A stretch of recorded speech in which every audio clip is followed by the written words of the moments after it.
Saturday Sunday பச்சைக்கு பச்சைக்கு okay, மண்டேவும் பச்சைக்கு பச்சைக்குங்கிறீங்களா? அப்புறம் வேலைக்கெல்லாம் போக வேண்டாமா? இல்லை, சாட்டர்டே சண்டே பச்சைக்கு பச்சைக்கு டச்சக்கு டச்சக்கு, சண்டே சாட்டர்டே சண்டே பச்சைக்கு பச்சைக்கு பச்சைக்கு, மண்டே மார்னிங்கு டச்சக்கு டச்சக்கு டச்சக்கு. ஆமாம். ஓ, அது லிட்டில் டச்.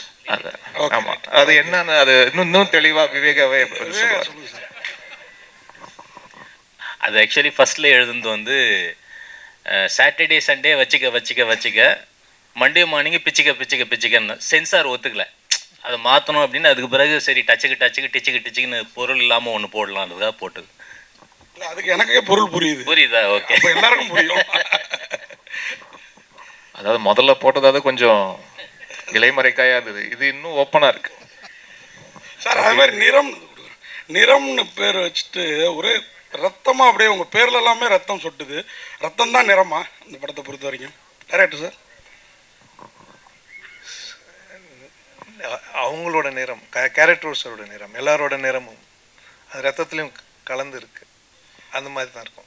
அதே மாதிரி பச்சோந்தி மனிதர்கள், அந்த கான்செப்ட் ரொம்ப பிரமாதமாக இருக்குது. எல்லா மனுஷங்களுளாரையும் ஒரு பச்சோந்தி தானே இருக்குது. அது இன்னைக்கு இருக்கிற அரசியலுக்கு ரொம்ப பொருத்தமாக இருக்குது.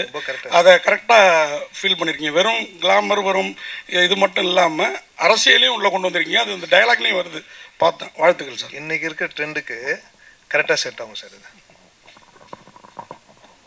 சார், இந்த நிறம்னு சொன்னீங்க, துரோகத்தின் இதில் தான் நிறம்னீங்க. இந்த அரசியல் துரோகமா காதல் துரோகமா? சார் எல்லா துரோகமும் சார். பொண்டாடி துரோகம் பண்ணலாம், பசங்க துரோகம் பண்ணலாம், நீங்கள் துரோகம் பண்ணலாம், ஃப்ரெண்ட்ஸு துரோகம் பண்ணலாம், எல்லா துரோகம் பார்க்கணும் சார். அதில் உங்களுக்கு நடந்த உண்மை கதைன்னு சொல்கிறது? எனக்கு நடந்ததில்ல சார். நம்ம இந்தியாவில் நடக்கிற எல்லா நடந்தையும் எடுத்து பார்த்ததில் அதில் வந்தது இது. Okay sir. விவேகா சார், உங்கள் பாட்டில் ஒரு பாட்டில் வந்து லைட் ஆஃப்னா எல்லா விளக்கமாறும் ஒன்று தான். நீங்கள் இதில் பச்சை பச்சை இது பர்பஸாக வச்சதா அல்லது உண்மையாக சொல்லுங்கள். இப்போ இந்த படத்தில் இந்த நூதனா அந்த மெலடி சாங் கொடுத்து அதை நான் எழுதியிருப்பேனா? நிச்சயம் இருக்கு. இது ஒரு கேளிக்கை பாடல் அப்படிங்கிறதுனால அந்த கேளிக்கை பாடலுக்குரிய நியாயத்தை செய்யணுங்கிறதுக்காக அதை எழுதுறது. திருப்தியாக செஞ்சுருக்கீங்க, வாழ்த்துக்கள். நன்றி சார். சார், பச்சக் அதெல்லாம் கரெக்டு தான். அதுக்கான நடிகை எப்படி தேர்வு செஞ்சீங்க? டான்ஸ் ஆனது பிரமாதமாக வந்தாங்க. அது ஒரு புது சில்க் மாதிரி இருக்கு. இவ்வளோ விஷயத்தில் அதுதான் ரெஜிஸ்டர் ஆகிருக்கு சார். ஹைலைட் அதான் படத்தில். கேளுங்க சார், நல்லா கேளுங்க சார், நல்லா கேளுங்க சார். சார், நீங்கள் டைரக்டர் தான் சொல்லுங்கள். ஏன்னா அந்த படத்து அந்த பாத்திரத்துக்கு அந்த பாட்டுக்கு செலக்ட் பண்ண ஆர்டிஸ்ட்டு இல்லை, நிறைய பேர் அவங்கள எங்கேருந்து பிடிச்சிங்க? அவங்க பேர் ஸ்னேகதானா இல்லை புது சில்க் மாதிரி அறிமுகப்படுத்துறீங்களா? இல்லை, இதில் ஆக்சுவலாக நிறைய பேர் எனக்கு மாஸ்டர், நான் எல்லோரும் உட்காந்து டீமில் இருக்கும்போது நிறைய பேர் வந்துச்சு. நான் இவங்க தான் வேணும்னு சொன்னேன். மாஸ்டர்கிட்ட கேளுங்க. ஏன்னா டான்ஸ் பார்த்தேன் இன்ஸ்டாவில், தமிழில் இது வரைக்கும் வரல, தெலுங்கு அண்ட் ஹிந்தி ஃபேமஸ்ஸு. எனக்கு இவங்க இந்த கரெக்டாக இருப்பாங்க இந்த மாஸ் சாங்குன்னு. அவங்க எவ்வளவோ கொடுத்தாரு எனக்கு, மாஸ்டரும் சரி எல்லோரும். நான் இவங்க தான் வேணும்னு சொல்லிட்டேன். எவ்வளோ பேர் வந்து ஆஃபீஸ் வந்தாங்க. நான் அப்படி வந்தது தான் அது. இல்லையா மாஸ்டர், நீங்கள் தான் சொல்லணும். ஆமாம் சார், ஆமாம் சார். வந்துச்சு இந்த இதில் காதலனில் வரும்ல சார், ஏவோவா அந்த மாதிரி வந்துச்சு. விட்டு பார்த்தோம் சார், நல்லா வாய்ஸ் கொடுத்தாரு. அவர் கொடுத்த வாய்ஸ் படம்லாம், அவர் கொடுத்த வாய்ஸ்லாம் படம் ஹிட்டு சார். 2 படம் அவர் கொடுத்த நிறைய வாய்ஸ் படம் ஹிட்டு. டைரக்டர் சரிங்க சார், நீங்கள் பேசும்போது சொன்னீங்க ஆக்சுவலாக ட்ரூ இன்சிடென்ட், அதனால் டீப்பாக கேட்காதீங்க, படம் பார்த்து தெரிஞ்சிங்க அப்படின்ட்டீங்க. பட் நீங்கள் படத்தை வந்து கிட்டத்தட்ட தமிழ், தெலுங்கு, மலையாளம் அதை ரிலீஸ் பண்ணுறீங்க. ஸோ எந்த ஸ்டேட்டில் நடந்த ஒரு இன்சிடென்ட் இது? ஸோ நீங்கள் ஜஸ்ட் மேலோட்டமாக சொல்கிறீங்களா இல்லை வந்து டீப்பாக ரிசர்ச் பண்ணி சொல்கிறீங்களா? சார், இந்தியா ஃபுல்லாக நடந்தது, மெயினாக கொல்கட்டாவில் நடந்தது, அவ்வளோதான். அது வந்து நம்ம படம் எடுத்துட்டோம், ஃபஸ்ட் ஷெட்யூல் கதை எழுதிட்டோம். நான் சொன்னல 16 வருஷம் நம்ம எழுதிருந்தோம். ஒவ்வொரு வருஷம் ஒன்று வந்துச்சு, ஒவ்வொரு டேரக்டர்ஸ், ஒவ்வொரு கோ டேரக்டர்ஸ். ஃபஸ்ட்டு ஷெட்யூல் போயிட்டு வந்தோடனே நாங்கள் 4 months கழிச்சு இன்சிடென்ட் நடக்குது. அதுக்கப்புறம் 2nd, 3rd, 4th போனோம். சரி, நம்ம என்ன நினச்சோமோ அது நடந்ததில் பேப்பர்ஸ்லாம் நிறைய வந்திருக்கு. இன்னொன்று it happened what ever thing. அதை நினச்சி போகல, அந்த மாதிரி இருக்கும்போது நடந்து நம்ம நினச்சதை கொஞ்சம் இன்க்ளூட் பண்ணோன்னே அது அப்படியே பர்ஃபெக்டாக இருக்கும். Okay, fine sir. Mugen sir, நீங்கள் பிக் பாஸில் அவங்களே சொன்னாங்க உங்கள் சீசன் வந்து அவ்வளோ பெரிய சீசன். நீங்கள் வந்து நடிகர் மாத்திரம் இல்லை, நீங்கள் வந்து பாடகர், நீங்கள் வந்து பாடலாசிரியர் எல்லாமே ஆயிடுச்சு. ஏன் இவ்வளோ கேப்பு? உங்களை வந்து தமிழ் சினிமாவில் ஏமாற்றிட்டாங்களா, இல்லை ஏமாந்துட்டாங்களா, இல்லை சரியான இது பண்ணலையா? இல்லை அப்படி கிடையாது சார். ஆக்சுவலி என்னென்னா இடம் பொருள் ஏவல் அப்படி இருக்கு இல்லையா? ஸோ காலம் தான் வந்து ஒவ்வொரு ஒரு ஒரு மனிதனோட காய் நவுத்தி போயிட்டே இருக்கும். அந்த மாதிரி பாடல்கள் பண்ணிக்கிட்டு தான் இருக்கேன், ப்ராஜெக்ட்ஸ் போயிட்டு தான் இருக்குது. இப்போ சோஷியல் மீடியா வந்து இன்ஃப்ளூயன்ஸ் அதிகமாக இருக்குது. இப்போ சோஷியல் மீடியான்னு பார்த்தீங்கன்னா நம்ம ஒரு 10 வருஷம் முன்னாடி பார்த்தீங்கன்னா நம்ம ஏதாச்சும் ஒரு கான்டென்ட் போட்டால் 10 பேர் பார்ப்பாங்க. அப்போது இப்போ இருக்கிற காலகட்டத்தில் பார்த்தீங்கன்னா ஒரு கான்டென்ட் பார்த்தா ஒரு ஆள் தான் பார்ப்பாங்க. என்ன ரீசன்னா த க்ரோத், அவ்வளோ அதிகமான இன்ஃப்ளூயன்சஸ், அவ்வளோ அதிகமான விஷயங்கள் வந்து ஃப்ளட்டட் ஆகுது. ஸோ அந்த மாதிரி சில விஷயங்கள் நம்ம செய்கிறப்ப அது தெரியாமல் இருக்கலாம். ஸோ நான் நிறைய பாடல்கள் ரீசெண்ட் டைமில் பண்ணியிருந்தேன். பொதுவாக ஒரு 80% தெரியுது, 20% தெரியல. எப்போ ரிலீஸ் பண்ணுறீங்கன்னு கேட்குறாங்க. பட் ரிலீஸ் ஆகிருக்கும், அதுக்கப்புறம் தான் போய் பார்ப்பாங்க, தேடுவாங்க. ஏன்னா அவங்களோட அல்கரிதம் மாறி இருக்கும். அவங்க சர்ச் பண்ணுற அல்கரிதம் யூடியூப்பில் இருக்கட்டும், இன்ஸ்டாகிராம் இருக்கட்டும், அந்த மாதிரி. ஸோ இந்த ஒரு அடிப்படை தான். மற்றபடி பாடல்கள் பண்ணிகிட்ருக்கேன். படங்கள் 2-3 படங்கள் வருஷலாம் தொடர்ந்து வரப்போகுது. ஸோ ஒவ்வொருத்துக்கும் ஒரு கேப் வந்து என்ன விடுதுன்னா சில தாமதங்கள் இப்போ ப்ரொடக்ஷன் சைடில் நடக்கும். அதுக்கப்புறம் வந்து தவிர்க்க முடியாத சில காரணங்கள் சொல்லலாம் இல்லையா? எல்லாத்துக்குமே ஒரு பிரச்சனை இருக்கும் இல்லையா? ஸோ அந்த ஒரு கேப் தான் தவிர்த்து நல்ல கான்டென்ட் வந்து எப்பயுமே கொடுக்கணும்னு ஆசைப்பட்றேன். ஸோ நல்ல கான்டென்ட் தேர்ந்தெடுத்து பண்ணிகிட்ருக்கேன். ஹாய் முகேன். Thank you sir. சொல்லுங்கள் அக்கா. வணக்கம். வணக்கம். இப்போ வந்து நீங்கள் மலேசியா டு சென்னை வந்து படம் பண்ணிட்டு இருக்கீங்களா? இந்தியாவில் செட்டில் ஆகிற ஐடியா இருக்கா? அடுத்தடுத்து என்னென்ன படங்கள் பண்ணிட்டு இருக்கீங்க? ஒரு அப்டேட் கொடுங்க. கண்டிப்பாக்கா, டெஃபினட்டாக ஐடியா இருக்குது. இந்தியாவில் செட்டில் ஆகிற ஐடியா இருக்குது. என்னோடய ஃபேமிலியெல்லாம் முழுசாக மலேசியாவில் தான் இருக்கிறாங்க. ஸோ நான் வந்து ரொம்ப ஃபேமிலி ஓரியன்டான ஒரு பர்சன். ஸோ அதனால் நான் பேக் அண்ட் ஃபார்த் ட்ராவல் பண்ணிக்கிட்டே தான் இருக்கேன். எனக்கு இங்கே அதிகமான வாய்ப்புகள் கிடைக்கிறப்ப இங்கே இருந்து ஒரு ரீசெண்ட் டைமில் படம் பண்ணுறப்போ ஒரு 3 months, ஒரு 4 months, 6 months, 8 monthsலாம் கூட இருந்திருக்கேன். ஸோ 8 months இங்கே இருந்து ஃபுல் ஸ்ட்ரெச்சாக முடிச்சுட்டு அதுக்கப்புறம் ஊருக்கு போயிட்டு வந்திருக்கேன். இந்த மாதிரி ட்ராவலிங் தான் இருக்குது. அடுத்தடுத்த எக்ஸைட்டிங்கான படங்கள், ப்ராஜெக்ட்ஸ், பாட்டு இதெல்லாமே வரிசையில் காத்துட்ருக்கு. இந்த நிறம் முடிஞ்சதுக்கப்புறம் ஒவ்வொரு அப்டேட்டாக வரும்க்கா. முகேன் சார், அண்ணன் கேட்ட கொஸ்டினோட இது தொடர்ச்சி தான். ஏன்னா பிக் பாஸில் ஜெயிச்சவங்க எல்லாருமே தான் வந்து ரொம்ப ஸ்ட்ரகிள் பண்ணுறாங்க. ஆனால் வந்து கூட இருக்கிறவங்க வந்து நிறைய படம் பண்ணிடுறாங்க.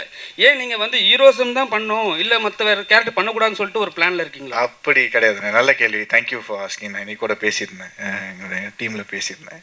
ஆக்சுவலி ஹீரோ மட்டும் பண்ணோன்னு கிடையாது, எல்லா கதாபாத்திரமும். இப்போ இருக்கிறது வந்து பார்த்திங்கன்னா ஹீரோவை வச்சு ஸ்டாரி பண்ணுறதோட ஸ்டாரி தான் ஹீரோவாக இருக்குது நிறைய இடங்கள். அது மாதிரி நிறைய படங்கள் கூட நீங்கள் சொல்லலாம். எக்ஸாம்பிள் சொல்லணும்னா டூரிஸ்ட் ஃபேமிலி, அது வந்து ஹீரோ ஓரியன்ட் ஃபிலிம் கிடையாது. அந்த ஸ்டாரி வந்து ஒரு ஹீரோ. அந்த மாதிரி நல்ல கதாபாத்திரம் உள்ள எந்த ரோல் கிடைச்சாலும், ஒரு வில்லன் கிடைச்சாலும் பண்ணணும்னு எனக்கு ஆசை இருக்குது. நல்ல கதாபாத்திரம் ரோல் கிடைச்சாலும் பண்ணணும்னு ஆசை இருக்குது. கண்டிப்பாக அதை நோக்கி போவேன். இமான் சார், சார் டேரக்டர் சொன்னாங்க எல்லாமே துரோகம்னு சொல்லிட்டு ஒரு சாங்ஸ் வருது. அது வந்து இமான் சாருக்கும் வந்து துரோகம் நடந்திருக்குன்ட்டு. அந்த சாங்ஸ் பண்ணும்போது மட்டும் உங்களுக்கு என்ன தோணுச்சு மைண்டில்? யாருக்கு தான் சார் நடக்காம இருக்குது? யாரெல்லாம் அவங்கவுங்க வாழ்க்கையில் ஏதாவது ஒன்று இருக்குது தானே செய்யும். ஸோ அது வந்து அந்த மாதிரி ஒரு வரி பாவுஜாய் போடும்போது இன்னும் ரிலேட்டபுளாக இருந்தது. அது வந்து எனக்கு மட்டும் இல்லை, அது கேட்குறவங்க யாராக இருந்தாலுமே அவங்களோட வாழ்க்கையில் ஏதாவது ஒரு நிகழ்வு நடந்திருக்கும் இல்லையா? ஸோ அதை வச்சு பார்க்கும்போது ஓகே, ரொம்ப ரிலேட்டபுளாக இருக்குது. ஒன்றும் இல்லை, இப்போ அந்த வரியை பற்றி யாரும் ஒன்றும் நாங்கள் பேசிக்கவும் இல்லை, ஒன்றும் இல்லை. பட் அதே விஷயம் வந்து இயக்குனருக்கு அவருக்கும் அது ரிலேட் ஆகிருக்கு, ப்ரொடியூசருக்கும் அது ரிலேட் ஆகிருக்குன்னும் போது அது ரொம்ப ஒரு காமன் ஃபேக்டராக இருக்குதுன்னு பார்க்கும்போது ஓகே. அப்போது ஏன்னா ஒரு கலை, அந்த படைப்பே சார் அது எத்தனை பேருக்கு அது ரிலேட் பண்ணுதுன்றதுதான விஷயம். அது ஒரு வரி, ஒரு பாடலுடைய வரி அது ரிலேட் பண்ணுதுன்னா சந்தோஷம் தானே. பாவிஜய் சார், உங்களுக்கு ஒரே क्वेश्चन. பாவிஜய் சார் ஒரு நிமிஷம். Sorry sir, Viveka sir, sorry Viveka sir கேளுங்க சார், நல்லா கேளுங்க சார். சரிங்க சார். சார் இப்போ இந்த ஸ்டேஜில் எல்லாருமே இன்ஃப்ளூயன்சர் சொல்லியிருந்தாங்க. ஆனால் நீங்கள் வந்து 2 வருஷத்துக்கு முன்னாடி ஒரு இன்ஃப்ளூயன்சர் மீட் வச்சு ஒரு சங்கம் ஒன்று ஆரம்பிச்சிங்க. அது எந்த லெவலில் இருக்குது? இப்போ இன்ஃப்ளூயன்சர் தான் வந்து சினிமாவை ஆட்டி படைக்கிறாங்களா? ஆனால் வந்து நீங்கள் சொல்லும் போது என்ன சொன்னீங்க, நாங்கள் ஒரு குரூப்பாக ஃபார்ம் பண்ணி அவங்கள நீட்டாக பண்ணுவோம் நீங்கள். ஆனால் இப்போ இன்ஃப்ளூயன்ஸ் கிட்ட போகும்போது எல்லாமே பணம் கேட்குறாங்க, அதிக லெவலில் காசு கேட்குறாங்க, ஒரு சின்ன ரிவ்யூ கூட. அது நீங்கள் எப்படி பார்க்குறீங்க? இல்லை, இன்ஃப்ளூயன்சர்ஸ் அசோசியேஷன் வந்து south Indian social media influencers association அதனுடைய பிரசிடெண்ட்டாக இருந்து நான் ஆரம்பித்து ஏறக்குறைய 5 நிகழ்வுகள் நடத்திட்டோம். நேற்று முன்தினம் கூட தருமபுரியில் மிகப்பெரிய 2ஆம் ஆண்டு தொடக்க விழா நிகழ்வு, விருது வழங்கும் நிகழ்வு நடந்தது. அது ரொம்ப நல்லா போயிட்டுருக்கு. தனிப்பட்ட இன்ஃப்ளூயன்சர்ஸ் என்ன பண்ணுறாங்கிறதுக்கு வந்து இன்ஃப்ளூயன்சர் சங்கம் வந்து பொறுப்பேற்காது. ஒட்டுமொத்தமாக எங்கள் சங்கத்தில் வந்து அது மிகச்சிறப்பாக நடந்துக்கிட்டு இருக்கு.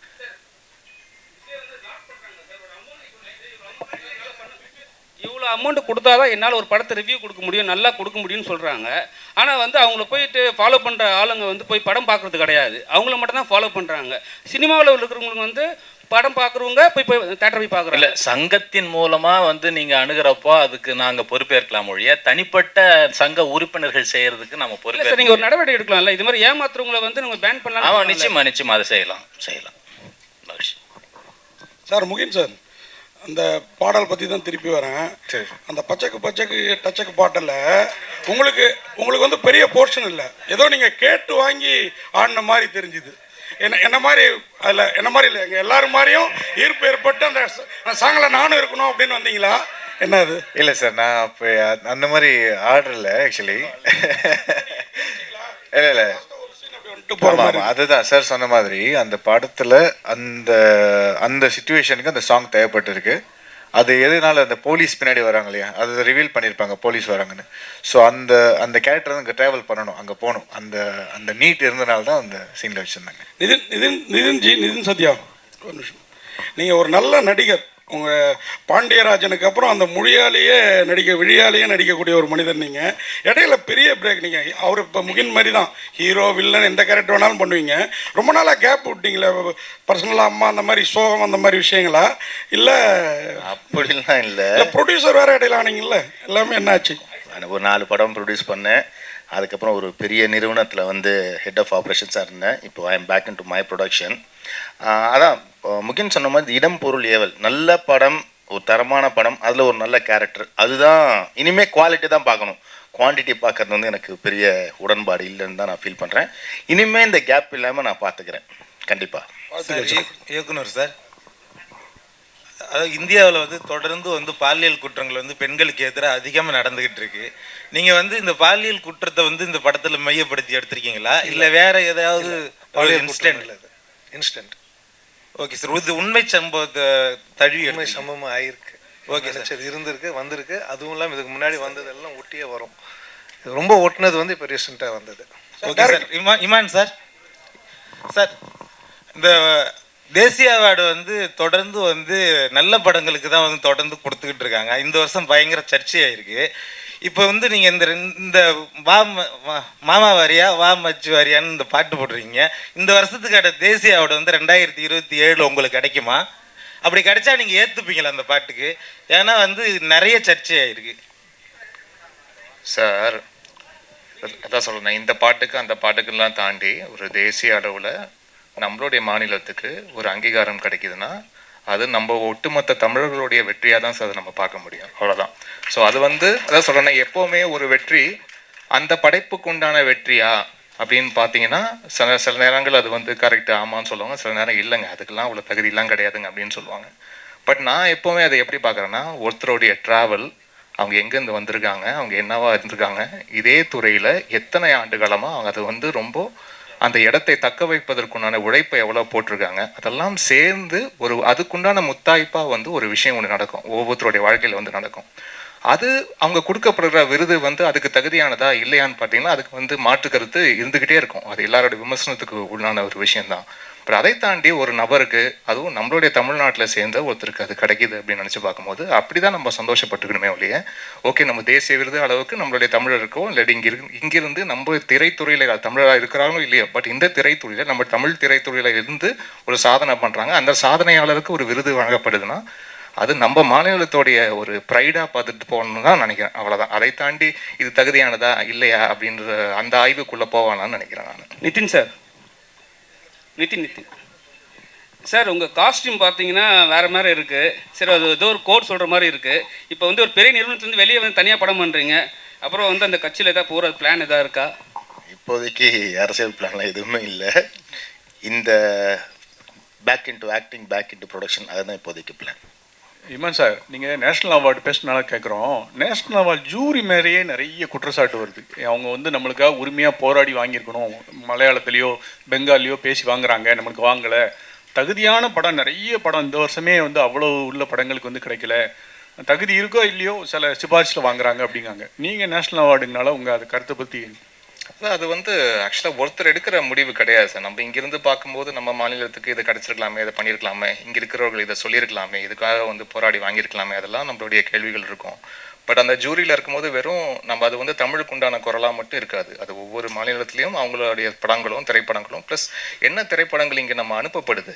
இப்போது வந்து ஒவ்வொரு அவார்டு விஷயத்துக்கும் வந்து அந்த திரைப்படம் முதல்ல அதுக்காக முறைப்படி அனுப்பப்பட்டிருக்கா, அவங்க அதை பார்க்குறாங்களா, அவங்களுக்கு வந்து அது வந்து காட்சி அளிக்கப்பட்டிருக்கா, அவங்க முறைப்படி அதை வந்து ஃபார்வர்ட் பண்ணியிருக்காங்க. நிறைய படங்கள் தகுதியான படங்கள் இருக்கும், பட் அந்த கமிட்டிக்குள்ளேயே போயிருக்காது, அந்த கமிட்டிக்குள்ளே ஸ்க்ரீனிங்குள்ளேயே போயிருக்காது. அப்போ எப்படி வந்து அவார்டு நீங்கள் எதிர்பார்க்க முடியும்? இதெல்லாம் விஷயங்கள் இருக்குது. ஸோ ப்ளஸ் அங்கே ஸ்க்ரீன் பண்ண படங்கள் தாண்டி அங்கே ஒவ்வொரு மாநிலத்துக்கு உண்டான அந்த ஜூரி, அதை தாண்டி அந்த ஜூரிஸ் எல்லாருமே கலந்து பேசி ஒரு முடிவு எடுக்கிறதுன்னு இருக்கு இல்லையா? இதில் வந்து பல ஸ்டேஜஸ் இருக்குது. ஸோ அதனால் வெறும் நம்ம இங்கே தமிழை சார்ந்து இங்கே இருக்கிற ஜூரி மெம்பர்ஸை மட்டுமே ஏன்னு கேள்வி கேட்குறதோ குற்றம் சொல்கிறதோ அது வந்து சரியாக இருக்காதுன்னு என்னுடைய அபிப்பிராயம் சார். ஹீரோயின் மேடம், ஹீரோயின் இங்கே சினிமாவில் மொத்தமாக பார்த்தீங்கன்னா இந்தியா ஃபுல்லாகவே நிறம் அப்படின்றது ரொம்ப முக்கியமாக இருக்குது. அதில் பார்த்தீங்கன்னா ஒயிட்டை மட்டும்தான் நல்லா தேர்ந்தெடுப்பாங்க, பிரைட்டாக இருக்காங்களா அழகாக இருக்காங்களான்னு. பிளாக் கொஞ்சம் இதுவாக இருந்தால் கூட அவங்க வந்து ரிஜெக்ட் பண்ணிவிடுவாங்க. ஸோ இதை எப்படி பார்க்குறீங்க? ஏன்னா சமீபத்தில் பிரியாமணி போயிட்டு பாலிவுட்டில் போய் அவங்களே சொல்லியிருக்காங்க கருப்பாக இருக்கிறதுனால எங்களையே ஓரம் கட்டிட்டாங்க அப்படின்ற மாதிரி. ஸோ இதை எப்படி பார்க்குறீங்க? புரியலையே. அதாவது bright He's saying in India mostly all the films they only putting white females, fair females.